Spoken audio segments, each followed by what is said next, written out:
ಚಿಕ್ಕಮಗಳೂರಿನಲ್ಲಿ ಮುಂಗಾರು ಪೂರ್ವ ಮಳೆಯ ಆರ್ಭಟ ಜೋರಾಗಿದೆ.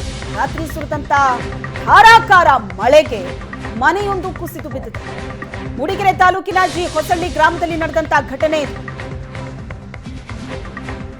ಜಿ ಹೊಸಳ್ಳಿ ಗ್ರಾಮದ ಲಕ್ಷ್ಮಮ್ಮ ಅನ್ನೋರ ಮನೆಗೆ ಹಾನಿಯಾಗಿದೆ. ಕುಸಿದು ಬಿದ್ದಂತಹ ಮನೆಯ ದೃಶ್ಯಗಳನ್ನ ನೋಡ್ತಾ ಇದ್ರಿ. ಮನೆ ಕಳ್ಕೊಂಡು ವೃದ್ಧ ಮಹಿಳೆ ಪರದಾಡ್ತಾ ಇದ್ದಾರೆ. ಮನೆ ಮೇಲ್ಚಾವಣಿ ಪೂರ್ತಿ ಕುಸಿದು ಬಿದ್ದಿದೆ. ಹಾಗಾಗಿ ಅಲ್ಲಿನ ಸ್ಥಳೀಯರು ಮೇಲ್ಚಾವಣಿಗೆ ಪ್ಲಾಸ್ಟಿಕ್ ಅನ್ನು ಅಳವಡಿಸಿದ್ದಾರೆ. ಚಿಕ್ಕಮಗಳೂರಿನಲ್ಲಿ ನಡೆದಂತ ಘಟನೆ ಇದು.